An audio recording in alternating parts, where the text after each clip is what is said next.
Hey, we are live. What's going on, Southern Utah? Happy holidays. It's a Tuesday morning, and I forgot to put the memo went out. Tara sent the memo to me and said, hey, we got to do Christmas sweaters today. And look, I didn't do it, but Tara's got my back. I forgot. So Tara's got my back, and for anybody watching, because we've started live streaming the show, I've got backup. It's called TA. Yeah. What am I wearing here? I brought an extra just in case. What am I wearing? You're wearing the substitute teacher, the D Nice. Oh my gosh. The AA Ron. Okay. Feel my wrath. Is it my size? Yeah, probably not. There we go. It's a medium. It's medium. Yeah. I like mediums. There we go. There you go. It's not hot in the Fan Sports Network studio or anything. No. We are live. We got a good show for you. The final show before Christmas for us. We're going to take Christmas Eve and Christmas and then the day after off, so we won't be back in until next Monday. Nice little time off R&R with the fam, and looking forward to that. Looking forward to some Christmas games. Oh my goodness, The NFL lands on Christmas. That will be fun. That will be fun. Games aren't as meaningful as we thought they would be when they scheduled those games. Yeah. But what do you do? Yeah. What do you do? 3 games on Christmas. By the way, thanks again to everybody that came out to Wingnuts last night. I thought it was a pretty good crowd. Packed. Pretty good crowd. Yeah, it was a great crowd. I wasn't sure with the holidays, people out shopping, if they could take a break from the shopping or got it done. If you're, on the nice list, you probably ought to get your shopping done. If you're on the naughty list, you're saving it till last minute. Isn't that how that works? Yeah, I'm on the naughty list. Yeah, you still got some shopping to do. I still have a lot of shopping to do. Oh, really? Yeah. Well, that's not good because I don't think you can get it online, TA, and get it here. So you're actually gonna have to go shop local. I'm gonna have to battle the crowds and Yeah. Yeah, I haven't. I stay out of the Walmart and the Target parking lots. I stay out of the Costco parking lots this time of year. I stay out of the shopping mall as much as I possibly can. I figure my wife does that for me. Yeah, she probably does. I don't think there's any money left for me to even go shopping with at this point. I don't know. I need to check on that. I'm scared to open up my app. Right. And see what's going on in there. Best to just not look till after the holidays. Yeah. Right. Yep. But we've got a good show on tap. But I just want to thank everybody. Now, yesterday morning on the show, if you listened yesterday, I was like, I think this is our last final Monday Night Football party. It's not. We lied. I forgot that. I didn't think they had. I thought this was the last week for some reason. And then after the show, I got looking at the schedule. I'm like, oh my gosh, it's Rams and Falcons next Monday night, the 29th. So we'll be there doing our remote normal time, 4 to 6. I will have to scoot out a little early. Right after the remote because I got to get over to Utah Tech. But we'll have the crew drawing for prizes. Somebody will be there drawing for prizes. And we'll give away one final jersey at halftime. And how happy was the winner of the jersey last night? She was so happy. Was she? Yeah. I mean. She was excited. That's She went home and immediately put it on. Really? Yeah. We watched hockey with her in her jersey, her Colts jersey. Yeah. That's awesome. Good stuff. Yeah. Good stuff. So we had a good time at Wingnuts. So I want to thank everybody for coming down. And we've got some regulars that come. Dee Dee comes every week. Jackson's come every week. We had some new faces this week. There's others that come every week too, and I can't name everybody on the air, but you get the idea. But always love meeting new people. And if you've never come down, we've got one more time for you. 6 days from right now, a little post-Christmas Wingnuts Monday Night Football party. Rams Falcons. Yes. Rams Falcons. That'll be the game. That'll be a good one. Next Monday night. We'll get to my Dirty Dozen. It's probably second hour of the show.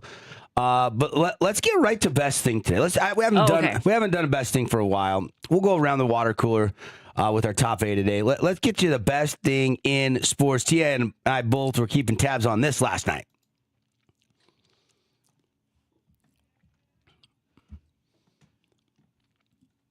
I know that a lot of people are watching closely what A.J. DeBonza is doing, but a triple-double last night? Yeah. With 30-plus points, he went off, and he was efficient, ladies and gentlemen. A.J. goes 33 points on 11 of 13 shooting, 2 of 3 from distance, 9 of 11 from the free throw line, 10 rebounds, 10 assists, 2 steals, 2 turnovers, and 1 foul. That is the entire box score for A.J. Devonza. And Devonza is already going to be the number one pick in the draft. I think people were trying to hype around Boozer a little bit, and Boozer's great, but he can't go get a bucket whenever like Devonza. Right. And the kid from Kansas is hurt. And who knows if he's going to play this year. Peterson kid. So, I mean, I don't think there's much question in anybody's eyes right now in the NBA front offices around the league. Everybody wants the lottery pick, and everybody wants this guy that plays for the BYU Cougars. Des News had a really good story on him the other day, kind of went behind the scenes with, AJ's dad and mom and their thoughts on Provo and how kind of the recruiting process played out and why he ended up choosing to play for KY and all those things. I found it funny that they never talk about the money in the article. It's all the other stuff. It's like, well, all that's great, but Paulie's in agreement with me on this, that the BYU Cougars don't get AJ Devonza unless the money's similar to North Carolina and these other schools that were in his Final Four. Right. It just doesn't happen. So, if the money's the same, then it does come down all the other stuff. And I'm fine, right? Our article talk about all the good stuff. Ignore the big elephant in the room that, college sports can pay their players right now with no contracts, and kids can come and go as they please and go wherever they want in the country after one season, which I don't have a problem with that. I just feel like if you're going to pay somebody a lot of money, don't you want to get a 2-year commitment under this guy? Something, yeah. Yeah. I mean, you have to rebuild your roster every year. It's got to be so much tougher. I mean, you're installing and you're doing more teaching than ever before. In the old days, you got your roster and you might have lost one or two guys and you fill in the blank with two new kids and off you go. Yeah. One's a starter, one's a bench player. That's it. And that rinse and repeat that cycle. Maybe some years it was 2 or 3 or 4. But nowadays, I mean, we're seeing entire rosters like the offseason last year with Baylor. On. Yeah, moving on. So it's crazy to me how good these coaches in college football, college basketball, college soccer, college baseball, whatever the case is with the NIL era and the recruiting and the transfer rules. It is absolutely amazing. I think the college product is really good. It just bugs me the direction that it's going. So, big win for BYU.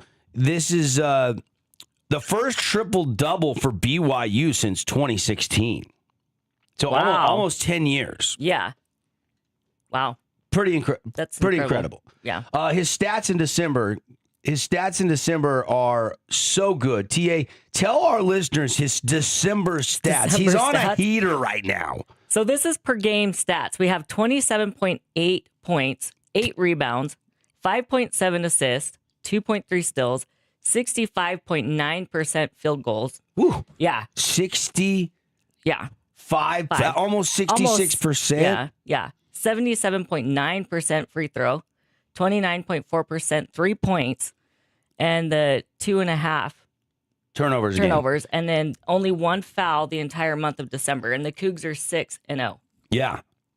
Yeah, he's primed. He's ready to go. Yeah. Christmas is going to be pretty merry and bright for AJ Devonza. Now, Devonza is the chink in the armor is that 3-point shooting. You like to see that 33, 34, just one or two more threes here or there, because I think that's got to translate to the next level. Yeah. But everything else is pretty much flawless right now. Yeah. Pretty much flawless. It doesn't get better. So, pretty good stuff for AJ Devonza. Again, 33, 10, and 10. Triple-double. First triple-double since 2016. And you just heard his December statistics. He is absolutely going bonanza. Already setting history. Yeah. First career triple-double.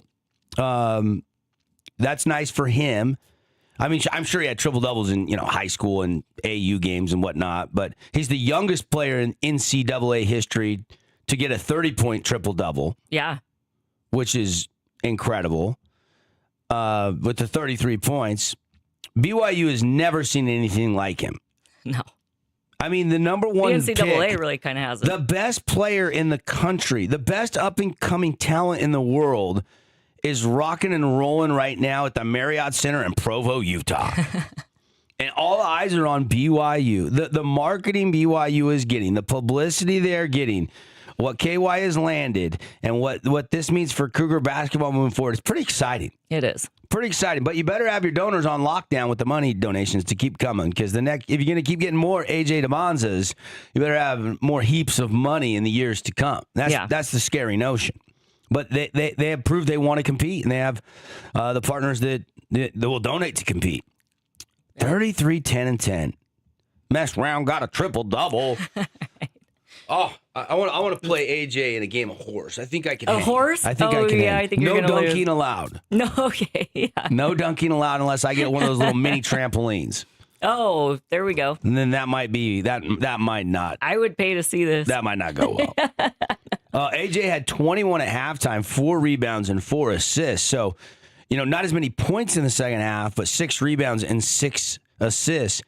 And I didn't watch the whole game last night. We were over at Wingnuts, and by the time I got home, it was pretty much over. Just saw the highlights. But he looks so effortless. He looks so smooth. It looks very deliberate, very instinctual. There's nothing that's forced with him. He's just a natural hooper. Yeah. And that's why he's a baller. He's a unicorn. He's a unicorn, yeah. He's a unicorn. He's worth every penny of that $9 million or whatever he's making. Yeah. Did we ever figure it was 7, it was 8, it was 9? We don't even know. I don't even know for sure, but we don't even know. Close second. There wasn't really any best thing I saw at the Utah State famous Idaho Potato Bowl yesterday. Yeah. So I couldn't really go best thing with that. 34-21. Kind of sucked for Bryson Barnes to go out like that. At one point, I looked at the box score after I was finishing in my golf hole yesterday, and he was 8 out of 20, and he had -2 yards rushing. Oh, and I'm like, it's 21-0.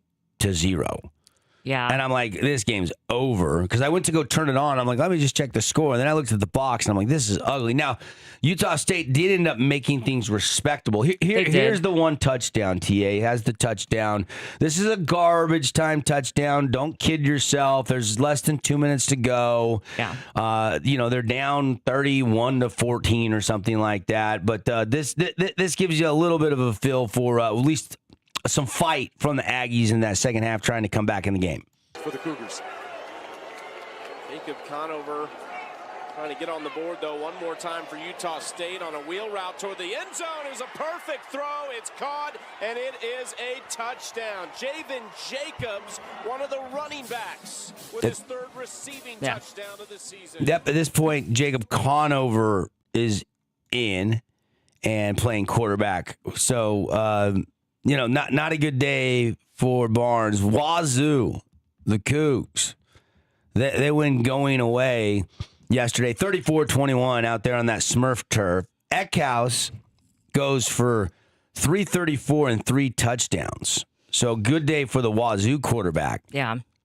And, they went to their backup late in the game, too, as did Utah State.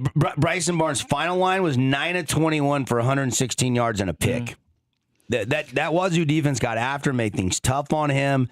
Without their running back, this was a little shorthanded, Utah State team. I felt like there was one guy that flashed on the film for me, Tara. Yeah. And this is fun. Brevin Hamlin, the starting safety for Utah State, went in the portal last year from Utah Tech. Okay. Had a really good season wearing number 4.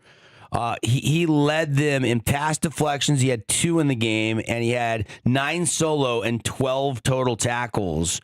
The only player in double-digit tackles for the defense of the Aggies. Oh, wow. So he was all over the place, making plays.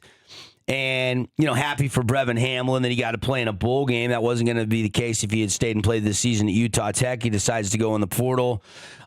Maybe someday that won't be the case, and Tech will be in the FCS playoffs. But kind of fun for him, and to have the game he had and to be starting. It shows you a couple things. One, we were recruiting Division I talent that was getting looked over, and the coaching staff was recruiting some kids that definitely could play at the next level. When I see a line like that and go, he was just at Utah Tech. Yeah.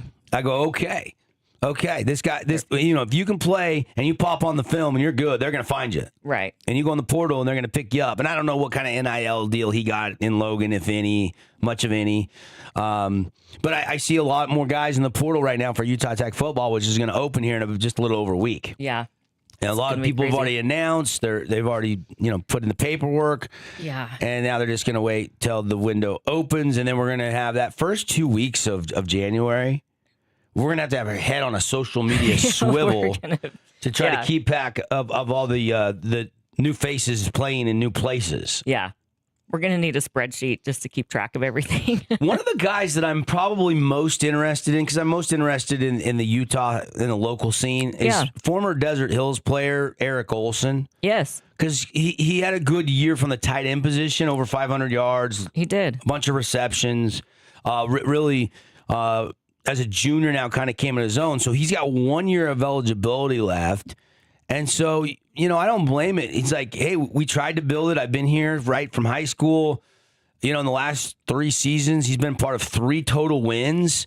Yeah. I put up some stats. Let me go get a new experience. Let me go test myself and see if, the NFL's in the cards. Let me go up a level. Let me see what I can do if I can get on a good offense that's a good fit for me that likes to utilize their tight ends. Maybe I get a shot to go to the league, get drafted. So I don't have any problem with that. I think that's just one of the more interesting ones because if he can find the right place, he might be able to shine. He's got the talent, yeah.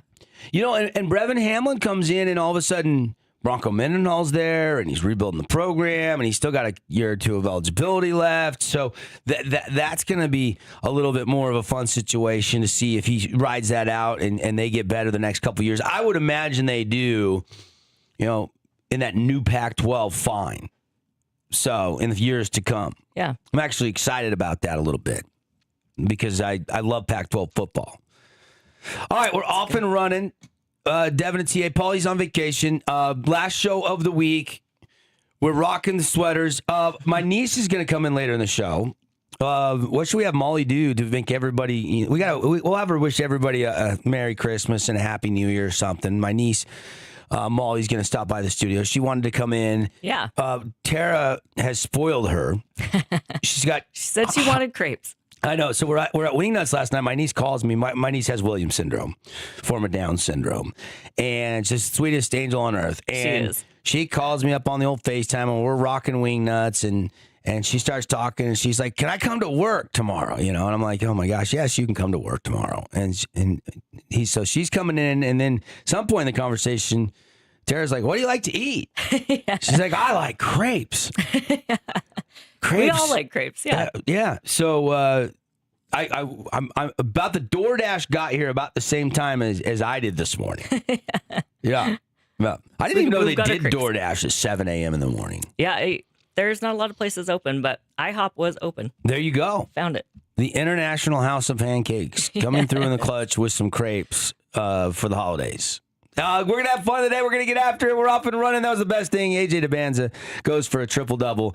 Man, I'm having trouble saying his name, DeBanza. DeBanza. It just doesn't roll off the tongue like DeBanza. Yeah. And so I said, I've been saying it properly since I, heard him say it. And, I would listen to Greg Wrubell say it. And I'm like, okay, it's DeBanza. Yeah. DeBanza. Like you said, you even had him in the studio and he never corrected it. AJ DeBanza with me, and he didn't flinch, didn't correct me, did nothing. So, all good. But messed around and got a triple-double last night in the Cougars' blowout victory. Did they cover the 33 spread? I think so. 119 to 81, and they win by like almost 40. I think they covered. Yeah. Yeah. All right. Lots to get to. Man, we got some college football bowl games to talk about. Tara, did you realize BYU plays Georgia Tech on Saturday? Yeah. That's going to be our last show before we've got that game. Utah doesn't play Nebraska until New Year's Eve. Yeah. It's an afternoon game, though, so you should be able to watch. And it's just down in Las Vegas if you wanted to go. To go to that, yeah. I think Paulie said he was going down for that game. Oh, nice. Yeah, I think he gets back in time to make it down there for that one. So, leading with a subpar bowl game yesterday, Wazoo beating Utah State 34-21, and AJ the Bonza. Triple-double. We're off and running from the Finley Hyundai Studios. They've got something you could wrap for her for the Christmas. I don't know if you could get it under the tree, guys, but what you do is you go get one of those little mini cars. Yeah. And then you wrap that up, put it under the tree with some keys in it, and then you blindfold her, you walk her outside. I don't know. You're more creative juices than I have. Use them. But 0% on the Santa Fe, the Tucson. Cash back, over $1,000 cash back on all the 2025s on the lot. They got to blow those out. 3.9% on the Palisade and Palisade Hybrid, the brand new 2026s that are so sleek, loaded with tech. You're going to love it. Go check it out and wrap it up for Christmas with some help from Finley Hyundai. New location. They've been there exactly a year off of Exit 13 in Washington. We'll take the break. We'll be right back.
Yeah, run, get your presents if you haven't got them yet. Shop local and go see our friends that sponsor the show if you need anything. Let me give you a couple ideas what that could be as we welcome you back here on a Tuesday morning. Devin, Dixon, Tara Atkin hanging out on the drive. Finley Hyundai, go get a car. Zag, maybe Go get a new phone case or screen protector or one of those travel wireless charging pads where you can put your iPhone, your iWatch, and your AirPods all on the same charging port. They got some cool stuff like that.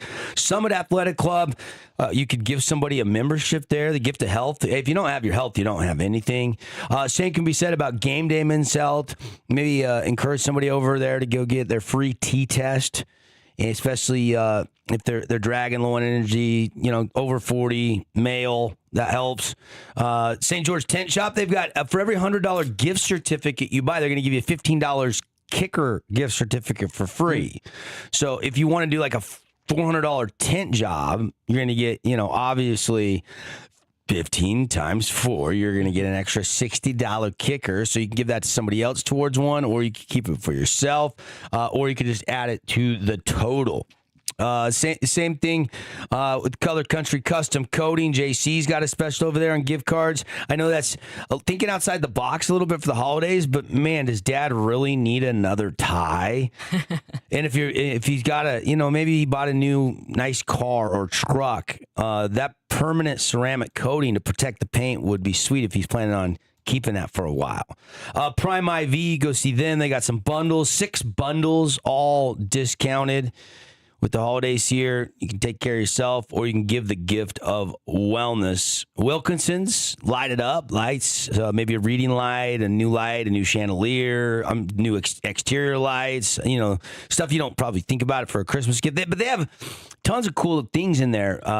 Novelty items. They even have games at Wilkinson's. There's a lot of unique... Like the old Pac-Man? Yeah, there's a lot of unique stuff in there. I haven't been in there in a couple months, but and it's always changing. But they have it's really a unique place to shop. It's pretty cool. So go see our friends at one of those locations and grab something for the holidays. You got all your Christmas shopping done, TA? No, I still have so much to do. Oh boy, you're cutting it close. It is. Yeah. You know what today is? Yep. Okay, it is the 23rd of December. It's going to be the most hectic day of my year. Is today the day that you knock it out? You don't because if you wait till tomorrow, there might be nothing left. Yeah, there's probably still nothing left, but I got to go try. Well, you guys did a little surprise gift, so it's not a surprise anymore because oh my gosh, that's Paul right. Ratliff spilled the beans. I heard about this at last the night. basketball game a couple weeks ago, the Region 9. He went up to my daughter Andy, who was running camera, and was like, "Hey, are you so excited about your cruise?" And she was like, "What cruise?"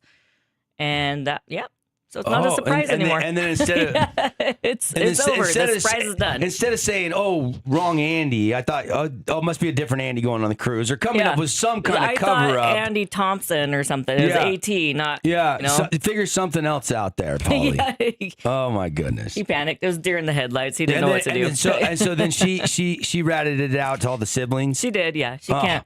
She can't keep a secret. Keep it. No. So. Hey, by the way. It's fine. It's fine. So you kids better act surprised Christmas morning. Just act surprised. At least give me that. Right. For the video camera. Yeah, seriously. How do you do that? Do you is there an envelope, or is there like a passport, or like what do you do to gift a trip? I haven't figured that out yet. I got like a big kind of cruise ship banner thing, like a plastic, that I just kind of tape up on the wall. And then I just print out some fake little passes for them and tape those up. So there is an excitement level there with some of that stuff. There used to be till this year. Yeah, that's true. Yeah. So I might not even waste my time on that because they already know. So. That's true. Why would you waste your time? Yeah. It's fine. That was a good idea, though, Tara. I forgive you, Paulie. Yeah, I mean, if it's anybody other than Paulie, you'd be actually annoyed. But it's just Paulie. Yeah. It's just Paulie. He didn't mean to. He didn't. No. Oh my goodness. Hey, speaking of AJ DeBonza. Oh yeah. Did you see what he did? He gifted all the BYU basketball staff, managers, radio play-by-play announcer, color commentator, other people that contribute to the program, gifts. So Greg Wrubell, and I think Greg does a great job on the radio. Yeah. He's perfect for BYU sports. Which if you got a little bit of Homer in you, and you love the Cougs, and you got a little bit of talent, that is the perfect job. And Greg's got all of that. He's very talented. He's got a little bit of BYU homer in him. I love his excitement. To me, my theory has always been have fun talking on the radio, and hopefully people will have fun listening. I think Greg does that. I think he really enjoys doing broadcasts for BYU basketball, and that shines through on his broadcast. I think he's very, very good at his job. And DeBanza gave him the Air Force One low Kobe's, and that's sweet. I'm looking at the picture right really now. Sweet. These things got a little hint of like a goldish yellow with the gray, the white laces. Those are nice. Those are nice. They're really nice. And look, AJ can afford it. Yeah. But you know what? That to me, but it's still thoughtful. Either AJ is really thoughtful, or he's got really thoughtful parents, and they're teaching their son how to be thoughtful. They raised him right. Yeah. Either way, I'm still impressed. Right. Me too. I'm impressed. Yeah. Like, you don't hear about a college, even with NIL the last couple of years, and I'm sure there's gifts, and I'm sure behind the scenes, and maybe it doesn't get out. BYU does a really good job covering their Cougars. They've got a lofty ranking. They haven't lost this month. AJ just had a triple-double, and people want to see what he's up to and get to know him on and off the court. I mean, he's going to be the number one pick in the draft. There's no bones about it, ladies and gentlemen. Yeah. I mean, it's not his top secret. We've been saying that for, a year and a half, probably. So look, I mean, but when you see that he went out and did it, and you see that those shoes probably what, $200 plus pair of shoe, $300 pair of shoe. I don't know how much the Air Force One low Nike Kobe's go for that he gave Greg Wrubell, but current staffers, extension staffers. I wanted to add that earlier when we were talking about the best thing after the triple double, and I failed to do so. So I want to bring that up. Go take a look on social media, and you'll be able to find those, or just go Google it. You'll be able to find that. The ones we're looking at here are the ones for Greg Wrubell, who is the voice of the Cougars on radio. So there you go. The other thing I wanted to talk about, Utah State got boat raced, kind of no-showed in the bowl game yesterday. It happens. Bronco will retool. But the other thing that happened last night, and we were keeping tabs on this while we were at Wingnuts doing our watch party for Monday Night Football, was Utah Tech on the road against Creighton. And early on, like not 5 minutes into the game, I was like, oh, crap, the game started. So I missed the first 5 minutes of the game, and I popped it up on my phone. And as soon as I popped it on the phone, this play happened with the Trailblazers down. I think it was 17-5. Here's the guys out there in Nebraska on ESPN Plus with the call. Established themselves early, but it's obviously a long way to go. Holt with a jab, step three, knocks it down. Yeah. Nice, smooth little three from Juice. Yeah. Juice Holt. They would fight back. That three kind of got them going. You're down 12, and after the first 4 minutes of the game. And Juddy always talks about winning those 4-minute battles. And that's very, very important in life. Later in the game, they're still fighting like crazy, trying to make plays. And Madiba goes in, gets a nice dunk, and draws the foul. And this guy is a walking highlight. Here's the call on Madiba's dunk last night in the Tech game against Creighton. Wide open. Owana trying to find a way in. Got it in one. Yes, the and one. Smooth. I mean, obviously these guys are the Creighton announcers. Probably do all their home games, so you're not going to get a ton of excitement out of that one. But they were fighting down 20, around 20. A lot of that second half. What wasn't meant to be last night in Omaha at the the Shy Health Center is where they play? I believe so, yeah. Yeah. One more highlight. Do we have? Let's see. Is this the Potter dunk? This is the Potter dunk. Ethan Potter has been on a tear. He's the WAC Player of the Week, which is awesome. For the second time, right? Yeah, this is awesome. We don't spit out WAC Players of the Week very often. I don't know if we had any last year. Maybe Noah Gonzalez once, and that was about it last year. Here's the Player of the Week, making a big play for the Trailblazers. Got a good burst to him. Can make tough shots. Potter. Boom. Third or fourth dunk of this game. Potter's been great. Yeah. The thing I like about Potter is you're playing at Weber State, you're playing at Creighton. He had 23 and 18 this week. Ah. He had 18 and 8 last night. Wow. So he's backed up. He's on fire. Yeah, he's backed it up. I thought Juice Holt played great last night. It was 16. I thought Madiba was good. Madiba was solid. Yeah, Yeah. I mean, only 7 points, 3 of 8 shooting, but he gives you some athleticism and actually is probably one of their best on-ball defenders. Tanner Davis got in a little foul trouble. Didn't do much offensively. I didn't see how Trujillo Chance. You didn't see Chance? No. Yeah. Well, Do you have any stats he on didn't that? start. He's not starting again. Oh. For Utah Tech. I believe he came off the bench again, if I'm not mistaken, and was 3 of 6, 8 points, had 3 assists and 3 rebounds. So yeah, he played okay. Played his best night. Yeah, they started Belonga, Potter, Awona, Davis, and Holt. Okay. So. Again, Trujillo coming off the bench. He had been starting every game until the punch, the push punch, and then the ejection really and the automatic 1-game suspension that comes with it. Yeah, it was more of a slap. Yeah, I don't think he was trying to knock him out. No, I don't think so. It was a frustration sub, and he happened to push him with off. one hand catch him across the cheek where it looked like a close fist punch. Yeah, and the hand was not like clenched; it was just kind of curled up, right? And just. This hand was open. It was kind of like, get off. Just get off. Yeah. Whatever. Yeah. Whatever. I mean, you got to keep your composure. I'm not going to make an excuse for that. I think they got that call right. I just didn't think it was as bad as everybody made it out to be. Barstool and what's the other stupid website that everybody goes and looks at? That's like if you made this one. What's it called? The website that doesn't talk sports that often, but they try to dip into sports. What's the gossip website? I don't know. Oh my gosh! I don't follow that. Oh my gosh! I can't. But it made think it of onto ESPN. Why can't I think of it this morning? Yeah. My goodness. But even Coach Duddy was like, if you're gonna get suspended, at least make it worth it. Yeah. At least actually throw a punch or something. Yeah, I agree. So, and he said the coach. He went up to the coach afterwards. You got to too, know. and You got to know Juddy's half joking with that. he is, but he just said he went up to the TMZ picked it up. That's what I was trying to think of. Yeah, yeah. No. Yeah, mostly famous gossip. Isn't TMZ known for like celebrity gossip? Yeah. And then they try to dabble in sports and just find controversial stuff that people can. It's but they're it's trying to usually get clicks. junk. Yeah, They're trying to get clicks. Yeah. Trying to get clicks. So Utah Tech loses by 23 last night, 92-69 on the road against Creighton, a team that's a perennial NCAA tournament. Yeah.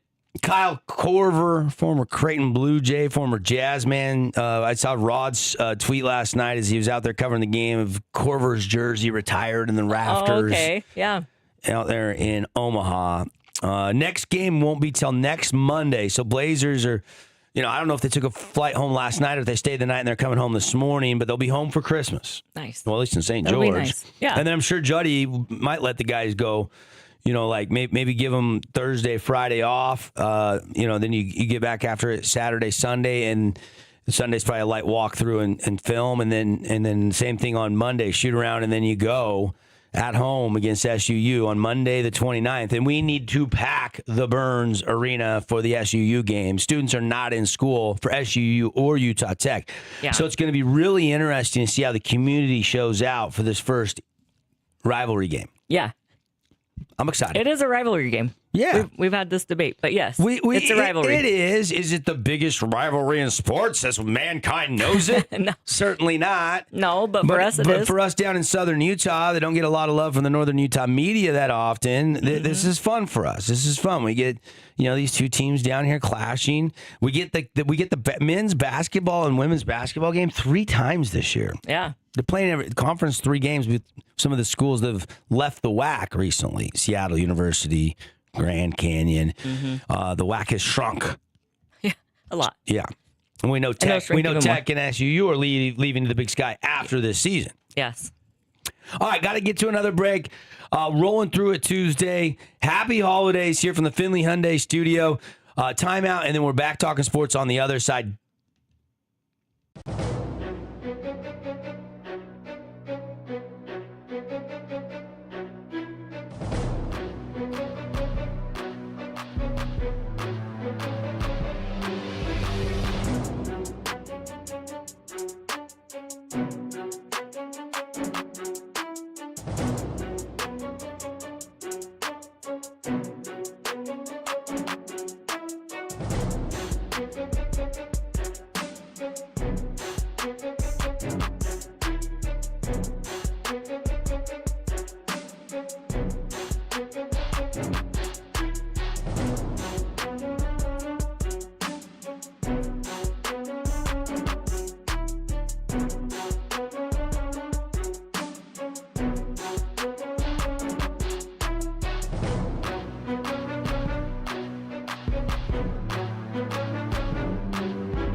Wrap me up like a Christmas present. What's up? Good morning. It's the Fan Sports Network 743. Final segment here of hour number one. And thanks for locking us in, loading us up, as I like to say, on the app, on the website, or those watching the live stream on our YouTube page. Just go to youtube.com, search the Fan Sports Network, and then you'll find us under the live tab, and you can watch the show every single day. We got a few more and more people jumping on the live stream once they get to work as we get going throughout the show, and kind of fun to see. Fun to see. Ugly sweater day, is that what we're calling this today? Tara's sweater's not really ugly. Raiders. Well, it is because it's the Raiders. Yeah, the record's ugly. yeah, exactly. I don't know. I got a D-Nice sweater on today, which should have got you like the AA Ron one. Yeah. At least I have one. Thanks for the backup. I totally laid it out last night and forgot to put it on this morning. Yeah. Yeah, but this is, I don't know what would have been tighter, this medium or that medium. One? Yeah. I don't know. Because I think it was your wife's, right? That you were bringing? Yeah. So, hey, I wanted to get your reaction to the Chiefs announcement yesterday. It seems like a lot of people are talking about this around the water cooler today. So yesterday, if you missed the announcement, the Kansas City Chiefs didn't reach a long-term deal to stay in Kansas City, Missouri, and despite some last-minute offers and a little push from local politicians, and they're going to move to Kansas. Mm-hmm.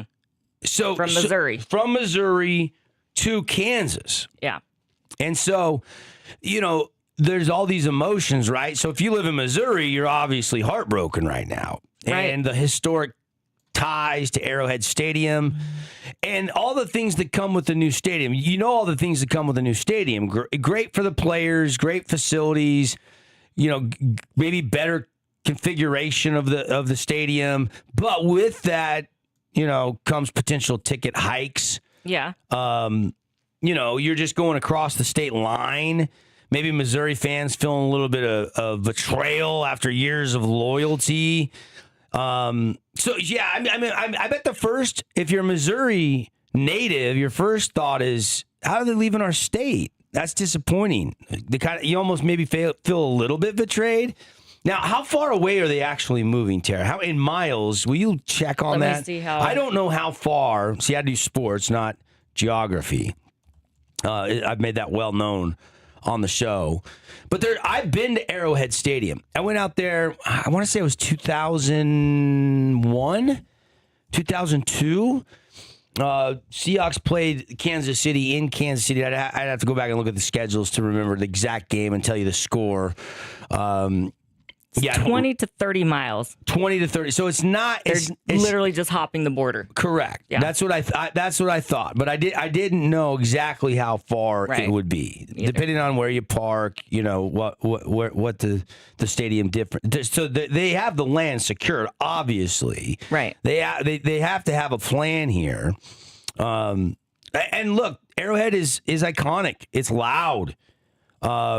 I remember the tailgate scene there. Unbelievable. The smell of the brisket and the pulled pork and the ribs just permeating from where you park to the stadium the whole way. It's probably the best smelling stadium in the world.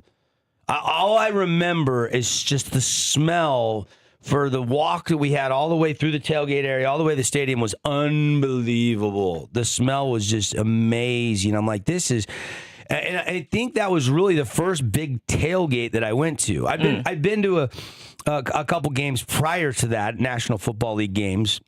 One in the day when I was a kid in the Kingdome, another one in Seattle later. I think I'd been to. Oh man, I want to say Jack Murphy before I went to Arrowhead, but maybe Glendale. I went to one other state. I've been to 2 or 3 stadiums, but there was something about Arrowhead. And after being at Lumen Field last Thursday night, I do think Arrowhead and Lumen Field are the 2 loudest stadiums in the NFL. I think so, yeah. And so you're going to lose that iconic atmosphere, that noise. The old stomping grounds. Everybody looks back. Terry, do you ever look back at your hometown and go, oh, those are the old stomping grounds? And you look back on those days fondly. Maybe it was Makeout Mountain for you, or maybe it was, the missile silos for me. Or there's always like some iconic thing that people went and did when they were kids. Right. And anyway, long story short, and I don't want to get sidetracked on the missile silos right now.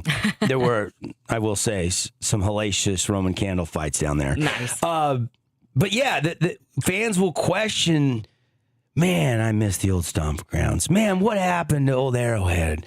Yeah. I don't know I haven't dug into this story long to know if they'll repurpose it or what. I know that it's not going to be immediate. It's going to take some time to build the stadium, and the lease runs out at Arrowhead in 2030. So we're talking 5 years down the road.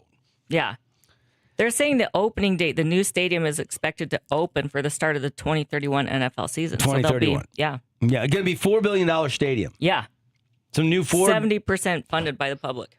Well, yeah, they had to switch states to do it. So what do you do if you want, an NFL team to move across state lines to another state? You got to come up with a bunch of money. Yeah.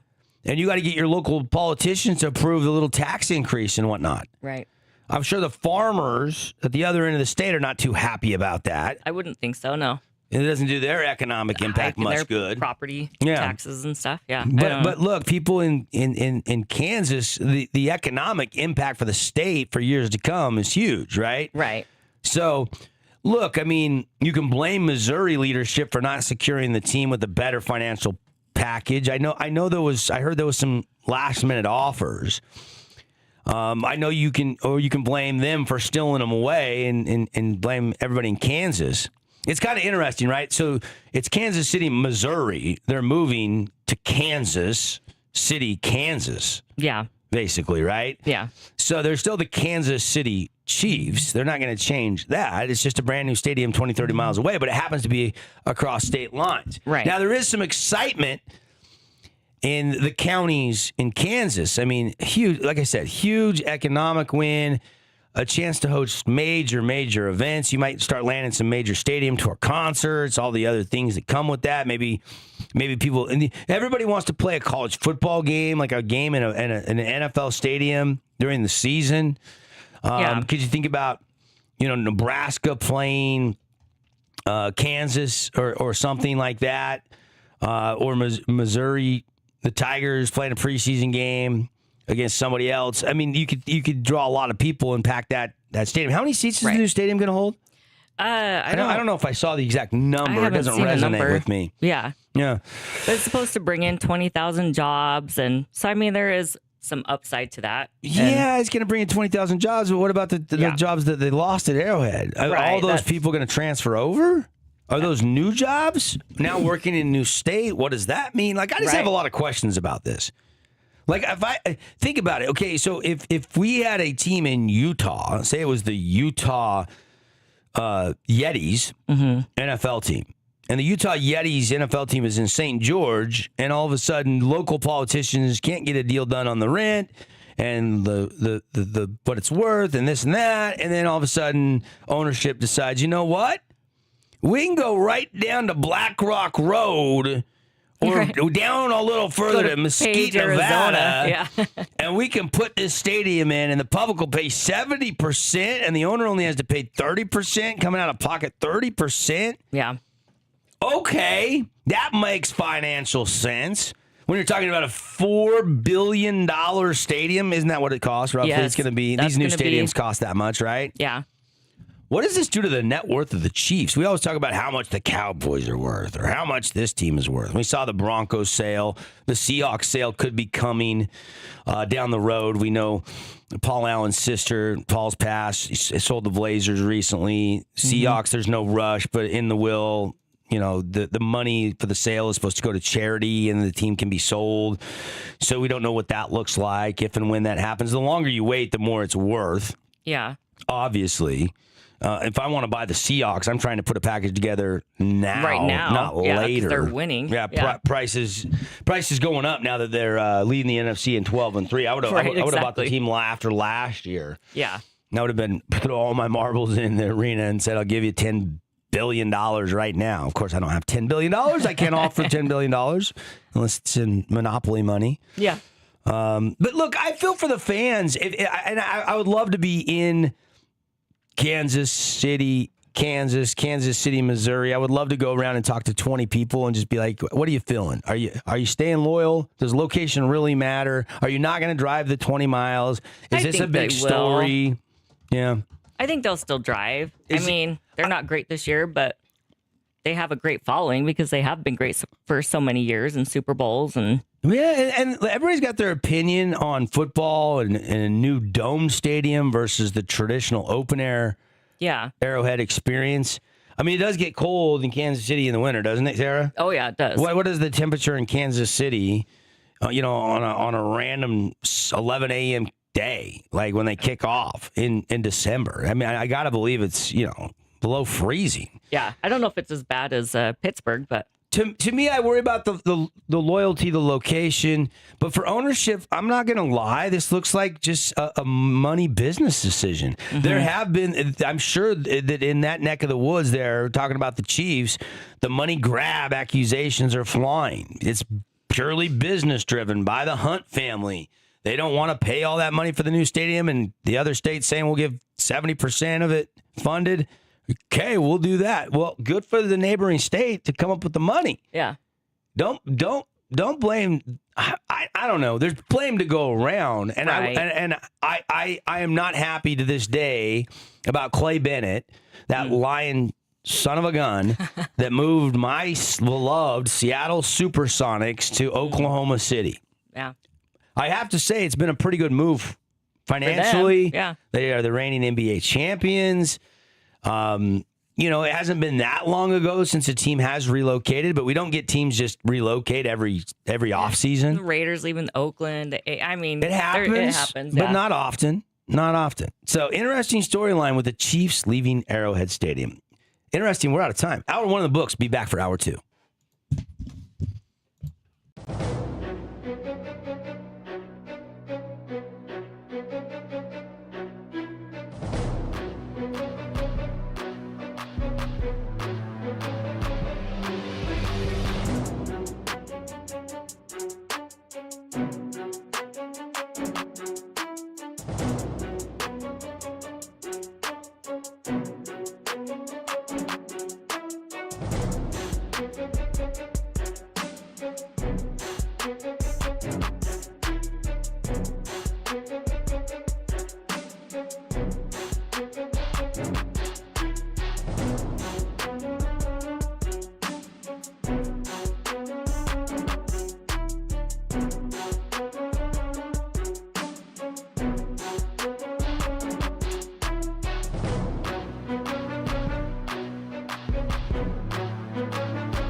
everybody, we're back. I don't have dance moves. Tara, you want to dance for everybody this morning? Yeah. No. Our resident dancing guy is on vacation, and he really thinks he can dance, but he's not that good. He's not that good. He needs to practice while he's gone. Let's see if he cuts a rug at Mom and Pop's house for the holidays. Sounds like he's having a good trip. We've both been in contact with him. He's having a blast. I can't believe he blew your Christmas surprise. Me either. What a bonehead move. Yeah. And knowing Paulie, it was unintentional. Oh, it totally was. Yeah. Louise. Yeah. At least he owned it, right? Didn't he own it? He did, yes. He owned it. And he apologized. I know. I'm sure he feels bad. How do you screw that one up, though? Hey, Andy, are you looking forward to your surprise? You're not. Wait. Nope. Wrong Andy. Oh, you're Andy. You're Andy. I was thinking of my Atkin. other friend Andy. Yeah. Sorry, wrong person. I just got excited. I heard about somebody getting a cruise named Andy. Yeah. Wasn't you? No. Blew it. Totally blew it. Yeah, oh my gosh. Have you ever had a surprise gift go wrong? Like you put all this time and effort into something, and then when you're wrapping it, maybe your wife walks in the room, or maybe somebody blows it and leaks the news. Is this the first time this has happened to you? This is probably the first time. Yeah.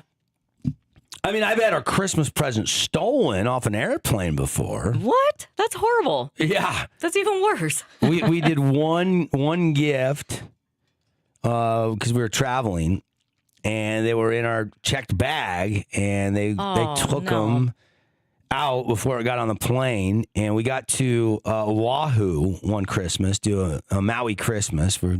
Get to the hotel, we're going to do a night or two on Oahu, and then we're jumping over for Christmas on Maui. And gosh, I want to say this is 7-8 years ago, maybe 9 years ago now. And we get to the hotel room and we start getting some stuff out for the bathroom. And my wife goes, "Oh my gosh." And I see this panic on her face. And oh no. I'm like, "Babe, what?" And she's like, the kids are in the hotel room with us. And she's like, "No presents. The presents are gone." And I'm like, "What are you talking about?" I'm like, "Kids, go look out the balcony window. We're going in the bathroom. Yeah. We're missing our passports." I mean, I'm making something up here. So me and my wife, we go in there, we dig through the whole bag, empty the whole bag out. There's stuff all over the bathroom, and they are gone. Oh, gone. You're kidding me. So my first 6 to 8 hours of my Christmas vacation, instead of going down to Waikiki Beach and going and getting some. Going up past Turtle Bay to Hashimoto's and getting some shaved ice. Ooh, yeah. I was on the phone with the airline. Well, we had gotten the kids. I think two of them got a cell phone for the very first time. Oh wow! My two oldest, and so there was two cell phones are not cheap nowadays. No, they're expensive. And then we had a couple other things, maybe an iPad and an iWatch or something. So it was like four electronic prizes, totaling, I don't know, well north of $1,000. I have no idea how much it cost. Man. And that was all gone. So for the next couple of days, we had to sort that out, file a claim. Ended up getting reimbursed by the airline. Good. I guess they found surveillance of somebody taking them out in Las Vegas. Oh wow! Okay, yeah. Dang. And anyway, we got a check from the airline company like 3 or 4 months later. That's good. Still would have I mean, that's a little bit of solace, but still the panic, and then the next couple of days trying to figure out what in the heck you're going to get. When you had it all dialed in. And anyway, that was one of the more unforgettable botched Christmases, and wasn't even my fault. It wasn't your fault. Yeah. Don't like thieves. No. Don't like thieves. That's horrible. Yeah, at least my kids still get to go on the cruise, even though the surprise is ruined. Yeah, they still get it. Is this your first time on a cruise, or have they been on a cruise before? Oh no, we go every year. Oh, you go every year on a cruise? Okay. Yeah, okay. Yeah, because I hate buying just dumb gifts that they'll never remember. Yeah, yeah. So I like trips. Yeah, me too. You sound like our house. Yeah. Although we did Thanksgiving little trip this year, and so we're home for Christmas. But at least every other year we will go. Yeah. A lot of people, I feel like, are traveling for the holidays this year. Do you feel that? I think so, And I feel like more people are shopping online and not shopping local, and not as many people are out eating in restaurants. And I feel like we need that boost locally. So shop local. Yes. Tara's going to do all her shopping locally. Yep, today. Yep. I know the convenience of Amazon. I've seen it firsthand from my wife, but shop local. Right. Yeah, she does still shop plenty local too. Yeah. Woman can shop. Love it. Love it. Okay. Let's get into it. Let's see what's trending here. Sorry, little Christmas rant there. Headlines brought to you by Coral Canyon Golf Course. Coral Canyon Golf Course. I'm actually going to go play it today. Get this, Tara. Oh, nice. We have our Christmas shootout, we call it. Oh, nice. 2 4-man teams. Like best ball? Is it scramble? Yeah. So it's a team match, 4-ball on the front 9, and then singles matches on the back 9. Oh, and we do, cool. half a point per match. And, we've got some little side things going on, and it's bragging rights for the whole year. Wow. It's bragging rights for the whole year with the fellas. Nice. So, by the way, it is official. One big breaking headline. In 2 of my 4 fantasy football leagues, I am into the semis and the finals. The other 2, I missed the playoffs. So I'm batting 500 in playoffs, but I haven't got eliminated in the playoffs yet from meaningful games in the winner side of the bracket. I know they do this silly consolation bracket, but I don't care about that. Yeah. I don't care if I'm a gold or a platinum or a bronze Yahoo fantasy trophy next to my name. I don't care. I want to win the money or nothing. So you don't want last place, but you're not in that either. Championship game next week. I got to go up against McCaffrey and Purdy and Kittles. Did you see the game last night? And Pinheiro. Yeah, I saw the game last night because I was seeing. We were there. I had won my game already, but I wanted to see who I played. And then with the Niners and that explosive offense last night, it was good. Yeah, who does San Francisco play next week? Good question. Let me see. Probably the Cardinals. Probably somebody easy. It gets interesting with the matchups when you get late in the year. Oh no, they play the Bears. They play the Bears. That's going to be a good one. Okay, that's a little better. Defense. It's going to be good. Yeah. All right, let's get to a couple quick hitter headlines.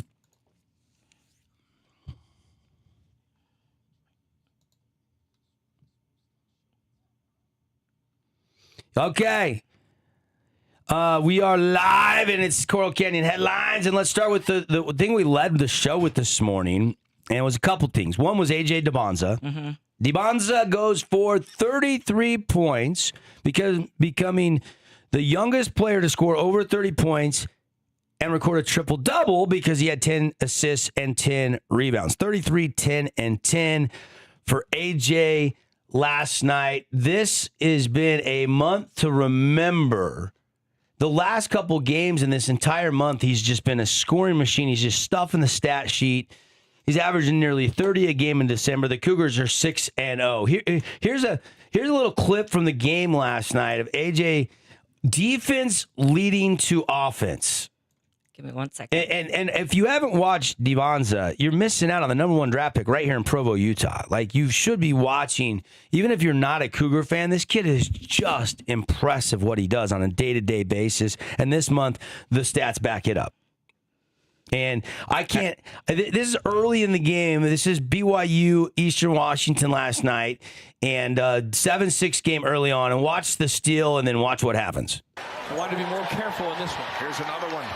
Steal by DeBonza, and then he goes. Oh, my! Washington. Just how it's just so smooth. It's so effortless. I mean, I remember being the judge at the Utah Prep dunk contest, and AJ was out there, and I gave him a 9 on a dunk, and then we had a little press conference afterwards, and he's like, "Hey, wait a minute, you the guy that was the judge, and you gave me a 9." He didn't forget that, but the thing was, it just looks so effortless. Other guys are trying as hard as they can, and they get a good dunk down, and there's just so much effort they have to put in it. For AJ, it's so effortless. Right. That's why he's going to be the number 1 pick in the NBA draft. Not Cameron Boozer, not Peterson. I mean, dude, I love Carlos Boozer and his twin boys, but come on, AJ DeBonza, better than Darren Peterson, better than Cameron Boozer. I don't know what the odds are the Jazz get the number 1 pick, but something we'll have all spring to talk about once we get some more NBA games under our belt. So AJ and the Cougars roll. Easy win last night, covering the spread, beating Eastern Washington 6-0. They're going to stay ranked 10th. Christmas is going to be merrier and brighter. And AJ got everybody on the staff, on all the coaches, all the support staff, team managers, the radio guys. Yeah, even the commentators. He got them all Christmas gifts. Yeah, nice ones. Was it all shoes? Did he do all shoes for everybody? Well, we saw the tweet that was posted online that Greg Wrubell was rocking the new Kobe Air Force One lows. Yeah, I don't know if that's what he got for everybody or if it was just... I don't either. Just him. Pretty cool, though. That is pretty cool. I mean, when he got that NIL package, yeah, give some... But it shows the character of AJ. He didn't have to do that. No. I don't know if his teammates all got gifts for the coaches. Obviously, all his teammates don't make the kind of money he makes. Right. But I'm glad to see, he's not a spoiled little brat and pocketing it, and he's giving out some Christmas gifts. That makes me like him that much more, I'll be honest. Right. He is a very good guy. Just a humble dude. Yep. So, yeah. Famous Idaho Potato Bowl. Yeah. The Washington State Cougars, Wazoo, rolling early, kind of put the pedal to the metal, and pretty much blew out Utah State. I know they got some late garbage touchdowns, but Bryson Barnes' final game, just 9-21, 116 yards and a pick. Yeah, and that's not typical for him. So that was kind of sad. Eckhouse, 3 for 36, or 336, and 3 touchdowns. So unbelievable performance. Nailed it last night. But Wazoo, man, they had a good season. I mean, they're losing their coach. They're bringing in another coach. Obviously, there was that change. You wondered how they'd come out. Broncos not going anywhere. Pretty stable program. Got the academics in order. Looking good. And then they get beat 34-21. And it's a game I feel like nobody watched yesterday. Like noon on a Monday is not when I want my bowl game. Now, if I had the whole week off, yeah, maybe, but noon on a Monday, tough window. I think aside from diehard Aggie fans, not a lot of people across the country able to watch that football game. By the time I realized it was on and checked in, I'd missed the first little bit of the game. I'll be honest. And then when I saw the score in the box score and it was 21-0, I just didn't even really get a chance to turn it on yesterday. So Utah State lose their bowl game. They end the season 6-7. Jazz were in action last night. And, man, the Jazz, can they get A.J. Dibonza? I don't know. The way they keep fighting, playing, you're thinking, okay, maybe this team is not going to be the worst team. Maybe they're going to go over the win total that the prognosticator set. But all of a sudden, you look up after last night, and the Jazz have lost 3 games in a row, and they're right back on track if you want AJ. Yeah. They lose 135-112 to Denver. Lowry marking it at 27. Jazz will be back home tonight to take on Memphis. And what highlight we got here, TA? Let's see. Jazz highlight. I have one. Do we have any Jazz highlights? Did anybody do anything worth noting? Denver always blows out the Jazz since Jamal Murray and the Joker have been in Denver. It has not been pretty for the Utah Jazz. No. They have their number. That's a divisional game, and I feel like.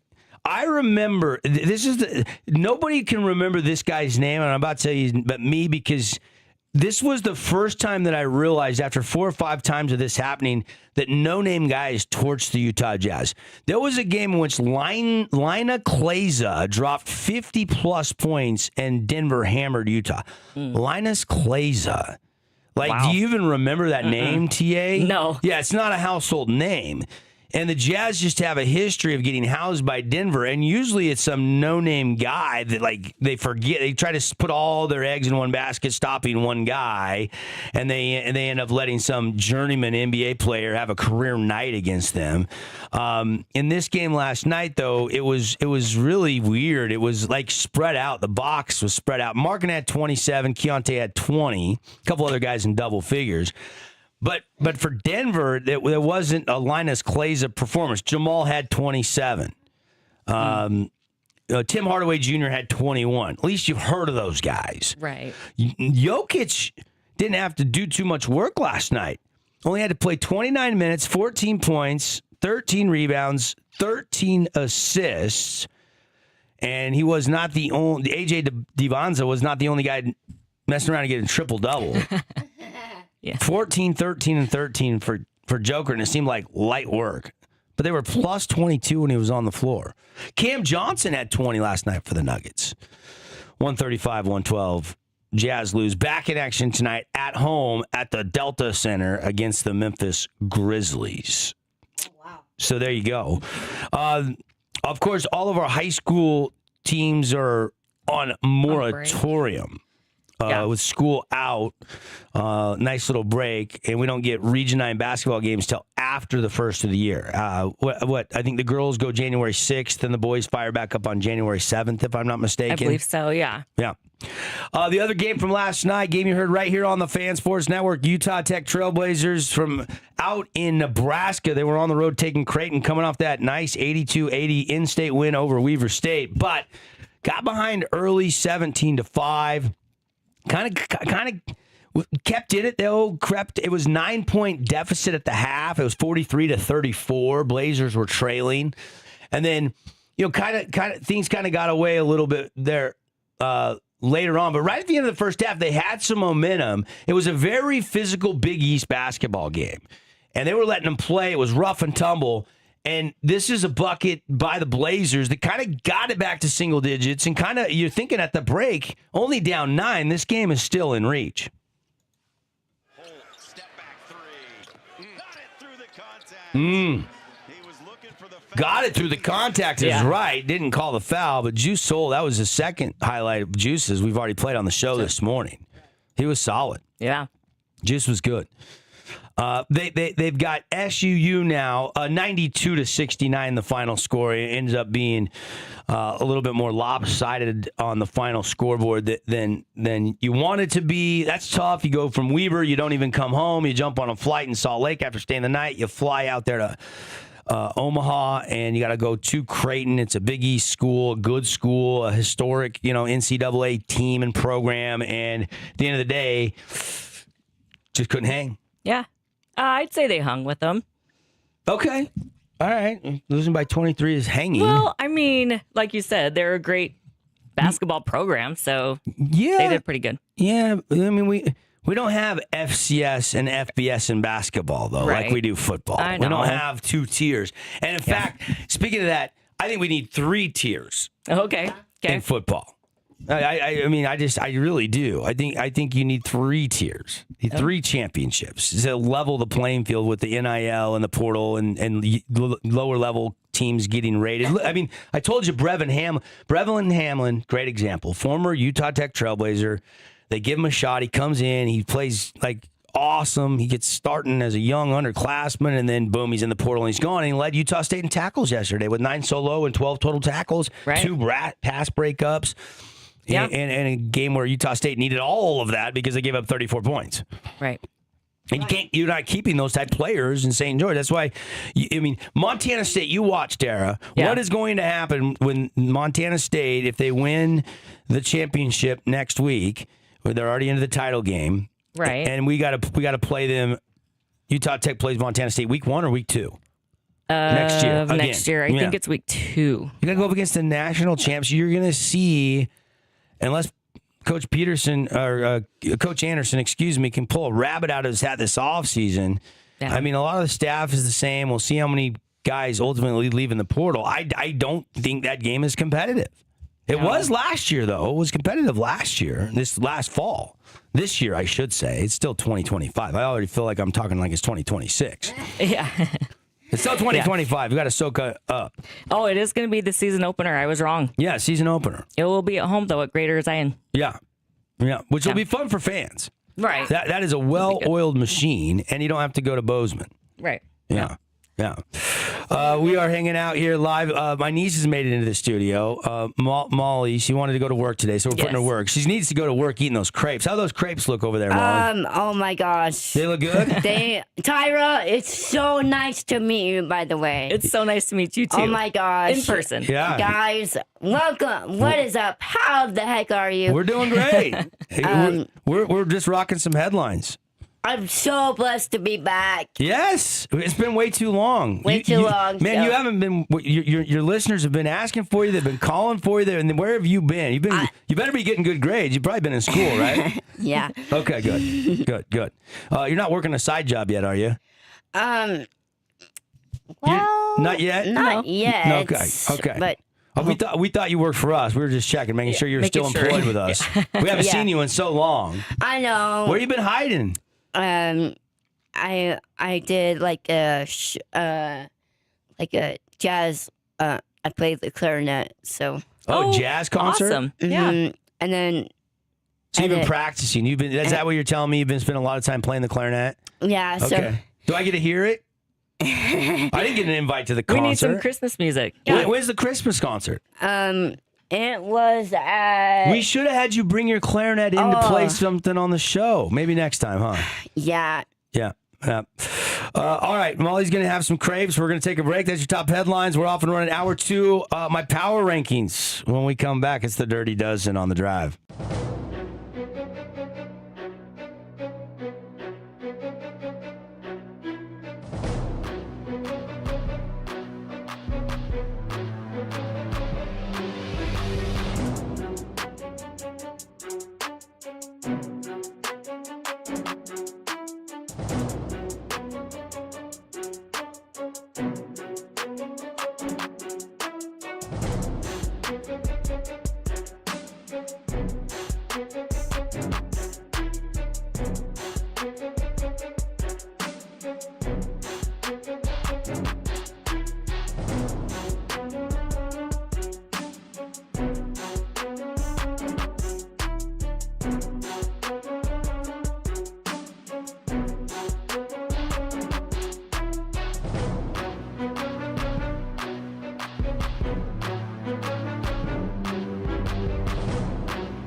This is nice. Oh my gosh. Sing it. Hi guys. Yeah, we are Sing back. Do you know the words? No, we are live. Happy holidays. Final show for us till after Christmas. We'll be back in next Monday. Oh yeah, let's go. What's up, guys? We are going to do the Dirty Dozen, Molly. And what I need you to do is I need you to listen to the 12 teams that are ranked. Okay. And I need you to tell me who's too high and who's too low, where you agree or if there's anything you disagree on. You got that? You got that? You ready? I'm ready. All right, holiday edition of our Dirty Dozen. Hit the sounder. Oh yeah.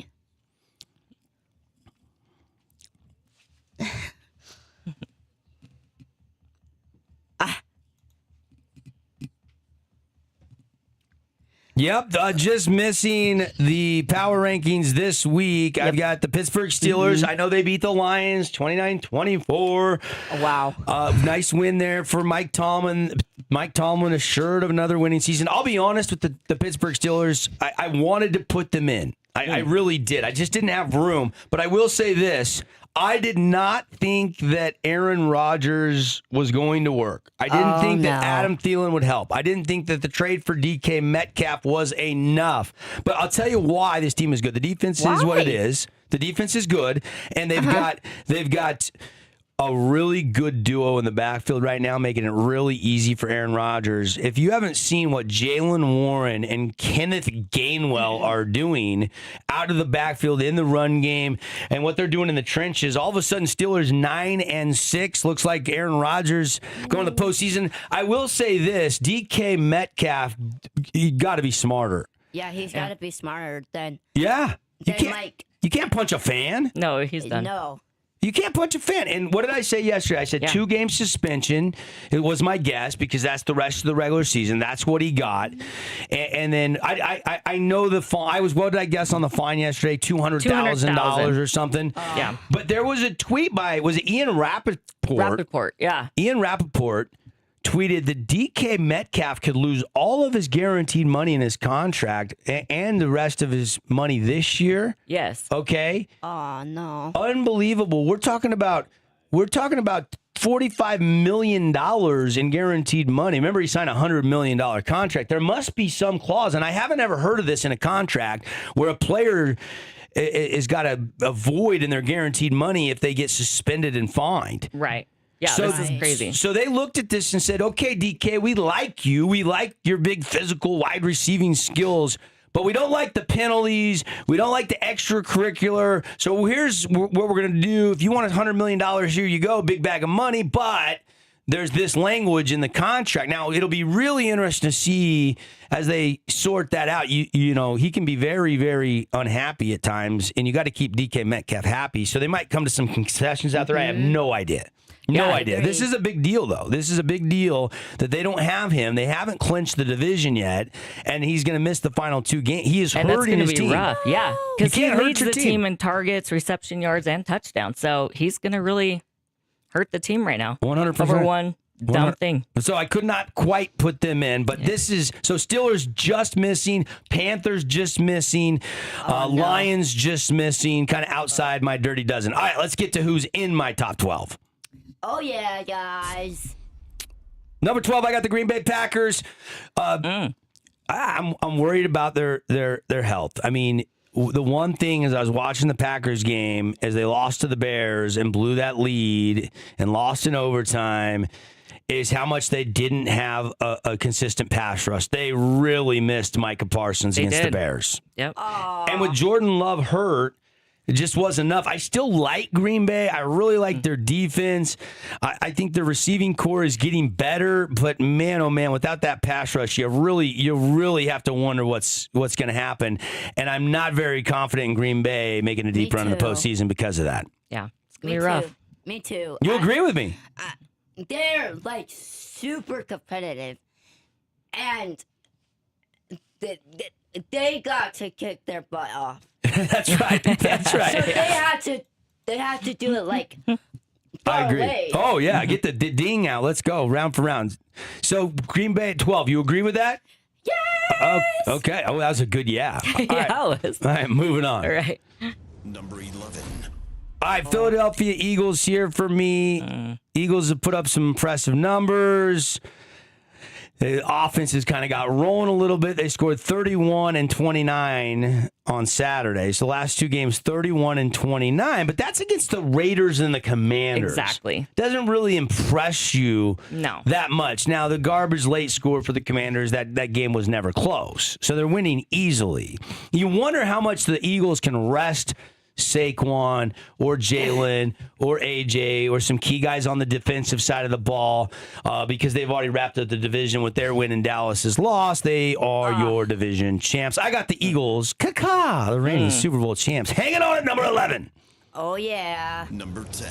10, I got the Chargers beating the Cowboys 34-17. Anybody that beats the Cowboys gets to go up a spot in my power ranking.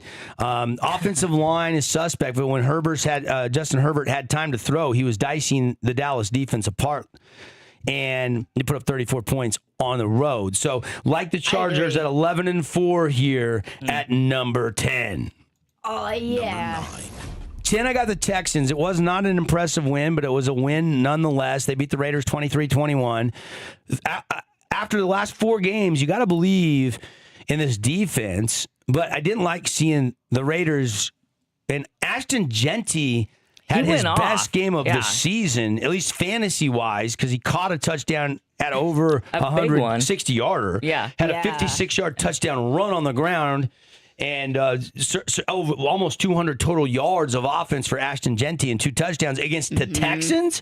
I was going up against Genty in fantasy, and I was like, well, at least Genty might not get to 15. I was thinking that Texans defense might give up like 60 and a touch or something small. I agree with Devin. But he went off. I agree. He went off, though. He went off, and the Texans are at number 9, and they still found a way to beat the Raiders 23-21.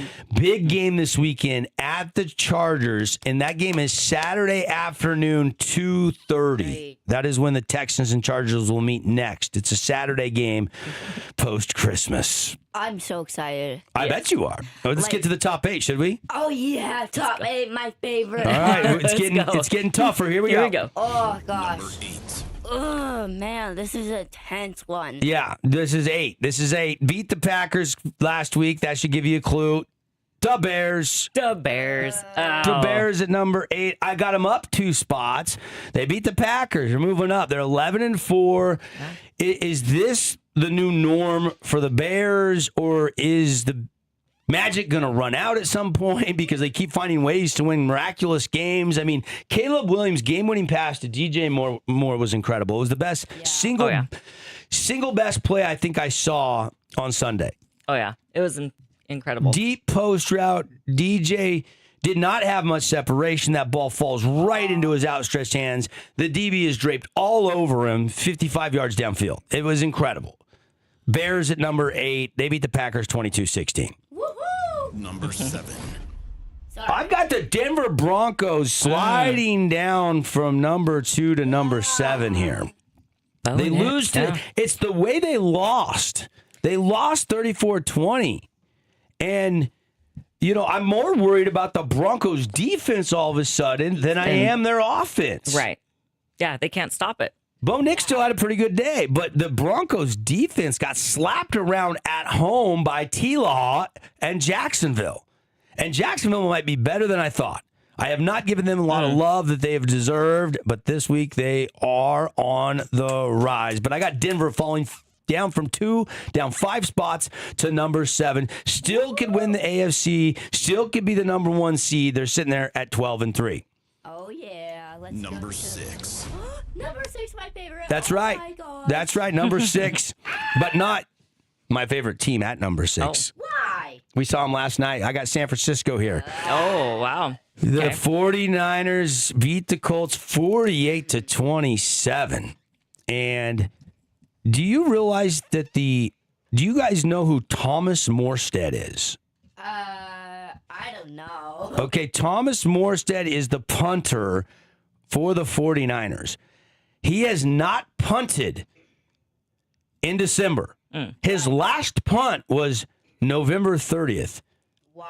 So I'm serious. In 20 straight drives, they have not punted the football. We are December 22nd last night. So from November 30th to December 22nd, In the last 3 games, he has not kicked a punt. That is incredible to me.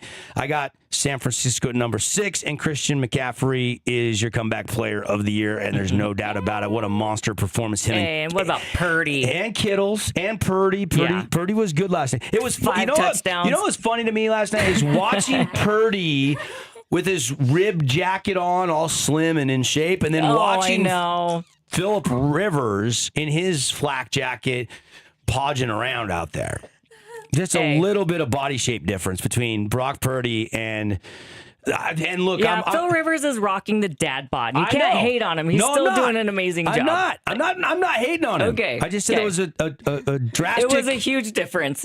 Yes, you could not notice that on the telecast last night. True. That's all I'm saying. That's all I'm saying. Phillip Rivers his whole family was in the suite rooting for him. Yeah. Like his arm strength is just not there.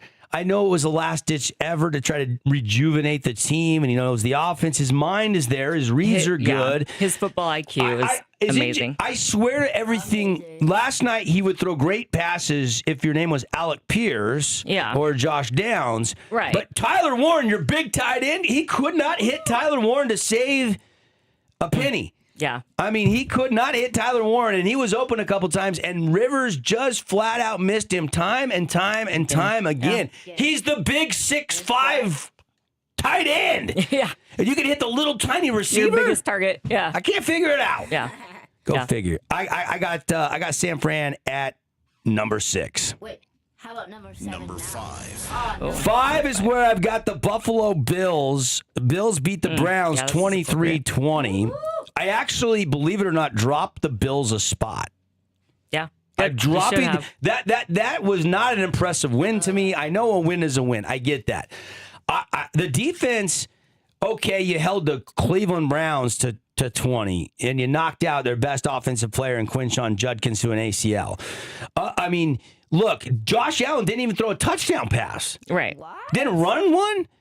It was all James Cook in this game. He's playing well. But Josh Allen cannot do that. Everybody wants to talk about how we just absolutely light up Lamar Jackson when he flames out in the postseason. We light up, Justin Herbert when he can't make a run deep in the playoffs. All these young quarterbacks that have been in the league for a couple years now that are really good, that can't get to the big game. And Josh Allen has no Mahomes in his way this year. No Lamar Jackson probably. What's he going to have to go through? Potentially old man Rodgers. Yeah. Maybe he has to go through C.J. Stroud. Right. I mean, like the AFC quarterback situation, he's got to go through Bo Nix potentially. Yeah, or May. Maybe Drake May. Drake May me is the scariest matchup for Josh Allen. I agree. Yeah. Drake May is much as I love Bo Nix, Drake May's playing better this year. He is. Yeah. And Josh Allen is got a window of opportunity here. And we thought the window was closing. The Bills were struggling. They've turned it on. They've found ways to win. But I dropped them down, and for good reason. They beat the Browns 23-20. And they also play the Eagles on Sunday. And the Eagles seem to be trending in the right direction again. I'm really interested to see how the Bills-Eagles game plays out on Sunday, especially as you're jockeying for seeding and everything. I do think you'll see the starters for both teams play at least most of this game till it's determined. Right. I don't think you'll be resting this week. I think that'll come more next week in the final week of the season. So I got the Bills at number 5. Oh, yeah. Number 4. Up 5 spots, my highest jumper. You go in to Mile High and you beat the Denver Broncos. You deserve to be in the top 5. Jacksonville Jags come in at number 4. T-Law is terrific right now. I hate him so much. The defense has been great. Yeah. And the run game is starting to really get established. And I didn't know that Jacoby Myers was so important to Jacksonville's offense. But since Jacoby Myers got there before the trade deadline, the offense has been much, much better. They've won 6 straight, and they clinch a playoff berth with a win or a Colts loss, which is head-to-head. They play each other this week. Yeah. So this is to seal it for Jacksonville. This is to seal a playoff berth and keep the Colts out. Now, the Colts would still have to win out. They would need some help after the Monday night's loss last night. I got Jacksonville at number 4. All right, let's get to the top 3. Number 3. Yeah. At number 3, here we go. I've got the New England Patriots, 12-3 up. At 3? Up 2 spots. I had them a 5 last week. I got them up 2 spots. I dropped Buffalo down so I can move them up 2 spots. They look better. They beat the Ravens 28-24. I don't love their run defense. I don't love the run defense. Do you love the Patriots' run defense right now, TA? No, but I love Drake May, and I love what he's putting together for the Patriots. Did you hear him post-game with SVP? And so he's standing in the locker room tunnel. He's talking one-on-one with Scott Van Pelt on SportsCenter after the game on Sunday Night Football. What's next? And he's just like, I live for these moments. This is why you play the game. I want the ball in my hands. This is what you dream about. Like he says all the right things. He's like, I believe in my abilities. I believe I can go down there and win the game. Like, and he does. He does. Like he's just a winner. And he's hitting 21 miles per hour on like the field, sending out blocks to make sure Travion gets in the end zone. And like, he's just a team player. Travion got a little nicked up in this last game, and they had to turn to Ramondre Stevenson. And Stevenson, but he's still finding ways. Big performance, yes. Yeah. Stephon Diggs gets a game ball after that win on Sunday Night Football, though. 28-24. I know Lamar got knocked out, but really good comeback win for the Pats. I got the Pats rock solid at number 3. All right. Number 2.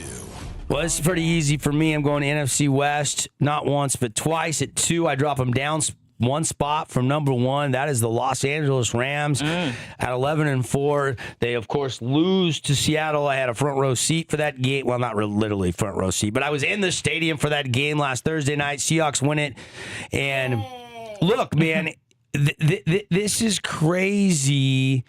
It's not often that you see a coordinator fired with 2 games left, but the Rams fired their special teams coordinator, Chase Blackburn, after losing that Thursday night game. The Seahawks, Special teams. So Rashid Shaheed has that kick return, a punt return for the touchdown that really sparked the Hawks about just under 14 minutes left in the fourth quarter.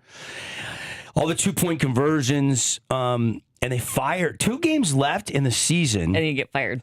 You're 11-4. And you get fired because of 1 punt return? There must have been some other mishaps. He couldn't all been on that 1 punt return. No, But Seattle is healthy. Walker had his best game of the season, arguably last week.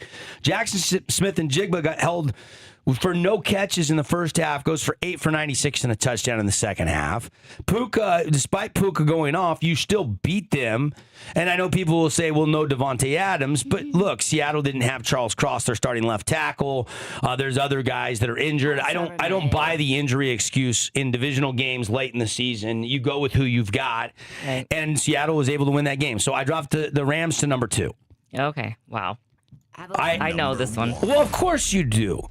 But I have not had them won all season long. I have been waiting. In fact, I've had them lower than I probably should, just because I didn't want to be that homer. But number 1 in my Dirty Dozen power rankings for the first time all season, the Seattle Seahawks. Yeah. The Seattle Seahawks.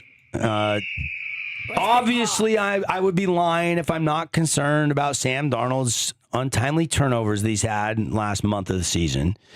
But he makes some amazing throws to make up for that. Yeah. I mean, the 2-point throws were all tremendous. The throw to Barner for the touchdown, the back of the end zone to JSN. The reads have been great. He is the king of Seattle. You come back and you do what Sam Darnold did. You are the king of Seattle, Sam.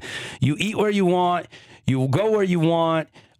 You are the king of the city. Give him a key to the dang city. He's got the key to the Emerald City. You get your own gum wall somewhere else in Seattle other than Pike's Place Market. Yeah. How about Charbonnet? Charbonnet is unbelievable. Charbonnet scored again. Charbonnet had 17 fantasy points.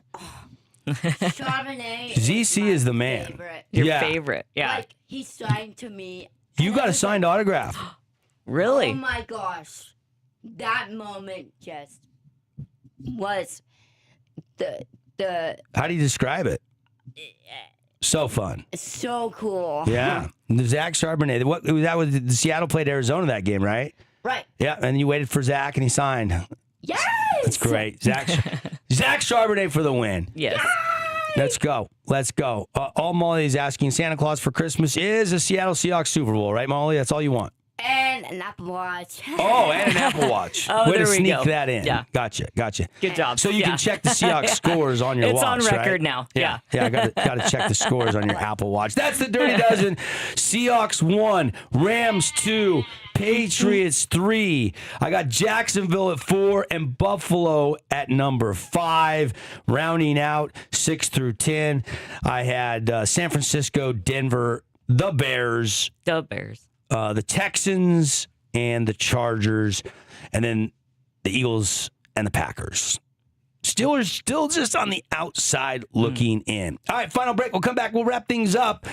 Happy holidays, everybody, from the Findlay Hyundai Studios.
What's up, everybody? I've got people that said Molly sounds amazing on the show. That are flooding our text line. Yep. My niece Molly wanted to come by. She's off school. She works for us part time, very limited part time. We don't see her very often. So Very excited to be back. put her to work today.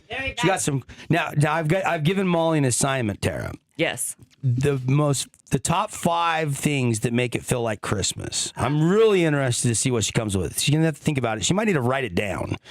Because so she doesn't forget. But we'll do that right at the end of the show. I did want to mention this. Shout out to the 6th grade football all-star team, the FPU football team. Yeah. They were down there in Florida? Was it Naples, Florida? I think they were going to. Yeah. So the Southern Utah football team takes 4th in the nation this year for 6th grade football. That's incredible. In the nation. In the nation, yeah. So they win the state title. They had to win a couple games up in Salt Lake. They go to the Nationals. They won their first game. And then what did they go? 2-2 or something like that down there. I know they finished 4th in the nation. FBU in St. George, this is brand new for them. You're right. Putting together this all-star FBU team. Right. Brand new. It's only existed 5 or 6 weeks. And nothing but up from here. This looks like it's going to be fun to watch youth football go on the bigger stage for the years to come. Incredible talent. They lost 20-19 to Pittsburgh in the third, fourth place game. Heartbreaking. Yeah. So I think they won, they lost, they won, and then they lost by 1 point to take 4th. Wow. But look, they played really well. I mean, I'm sure they were going up against a year older kids, 50, 60 pounds heavier in some cases. But South Florida wins it. DF East, that's the Dallas-Fort Worth area. Oh, yeah. Those Pittsburgh third and Southern Utah 4th in the national 6th grade FBU championships. Wow. Yeah. Going to big teams. Texas, Pittsburgh. Yeah. That's incredible. Yeah. And you wonder if they checked all the birth certificates on these. Yeah, I'm sure they teams. did. I don't know. Yeah, I'm sure they did. These kids are just getting bigger and bigger and bigger. They are, yeah. Like 6th grade and you're 6'2". Yeah. Yeah. But that was really cool. Misi Tupe, some of you might remember Misi Tupe, played for Coach Greg Croshaw back in the junior college days here at Dixie. Then he went on to coach for Paul Peterson. He was on that staff. Then he took off and went to Sac State, but he's back in town. And obviously, clutch job coaching up these 6th graders. There's a Nyberg on this team. Oh, wow. There's a Brenier on this team. Oh, yeah. And then they've got kids from different schools. This is an all-star team. So not all these kids are Dixie or Snow Canyon or Pineview or Crimson or Desert Hills. They're an all-star team. Yeah. Yeah, so we'll probably see some of these 6th grade teammates later on in a couple of years competing against each other in some Region 9 battles live on the Fan Sports Network. Right. So pretty cool.